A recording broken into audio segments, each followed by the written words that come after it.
You've literally got 50 things on your to-do list and you're wondering why you're overwhelmed and nothing's really moving. If that's you, I just need you to give me 3 to 5 minutes of your time and we're going to run through a really quick activity that helped solve my bottleneck when I was scaling. And I've done this for clients and we have turned their to-do list down to like 3 things that they should be doing every single day. I've just put up my notes here on my computer. I've actually just written this list of questions down for my client. We're going to run through it and by the end of this, you should know exactly what to eliminate and what you need to focus on. At 10K months, business is a bit of a slog. You're doing everything, you're mostly doing everything yourself. Not that 10K months isn't great. However, I know that with what you've got right now, you could easily be making double or triple without increasing any more effort. In fact, if you actually follow this through to the end, end up doing less things but are paid more. What I see a lot of people focusing is teaching SMART goals and teaching set quarterly goals.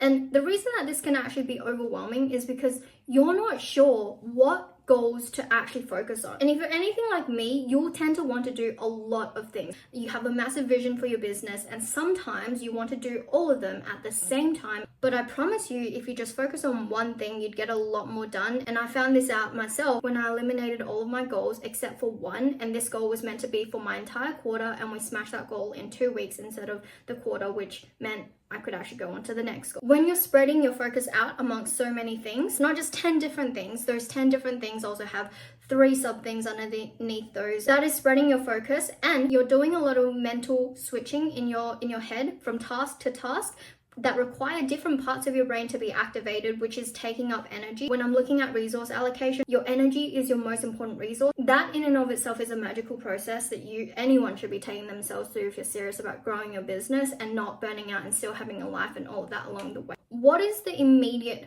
bottleneck inside of your business? Is likely going to be cash flow. If you had more cash flow, a lot of the other things, systems, admin, all of that could be taken care of. Once you identify that immediate bottleneck, I want you to look at your sales process and ask, what is the fastest way for you to unlock more cash flow inside of your business? So if you did this one thing over the next 30 days, you would easily double, triple your cash flow. And if you don't know what that is a little bit of a problem. I want you to sit down and actually think about what's the one path that is the most worthwhile. And I know I said that you'll have 3 things max to do every day because what I also believe in is you should service your clients and you should be doing something that you enjoy doing inside of your business because your joy is also a form of currency and serving your clients that just makes sense. And I like to ask myself, if I solve that one problem, will it solve 10 other problems? And then I also like to ask all the other things on my to-do list, right? So I've got my to-do list here. What is the one task that if I didn't complete on this thing, it wouldn't even matter if I did those other things? And then just as a little bit of an audit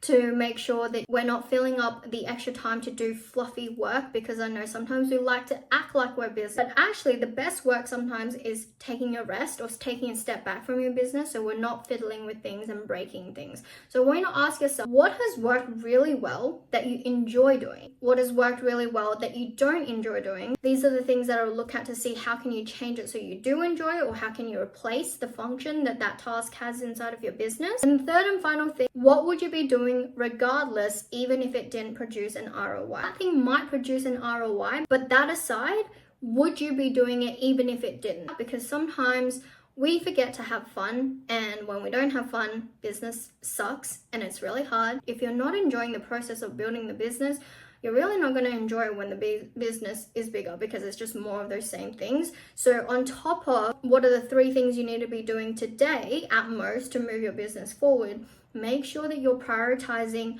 where your energy is going inside of your business and how you feel in building it. And that was a lot, but I'm going to turn this into a bit of like a resource bank, a list of questions, if you will. And I like to ask myself this every single week, along with some other reflection questions to make sure that I'm on track and only focusing on the things that I said I would focus on. If that would be helpful for you and you'd like to see what sort of questions I get my clients to ask, as well as what I ask myself on a weekly basis to keep myself on track, that's going to help you get so clear on what to eliminate. And it's just a good reminder to have every single week consistently, like, oh yes, okay, I know what I need to be doing to be moving the business forward, and we're making sure that every shot that we throw is hitting as close to bullseye as possible versus just blindly throwing things at the board. If you want that resource, let me know. I will see you on the next video. Catch you on the flippity flip.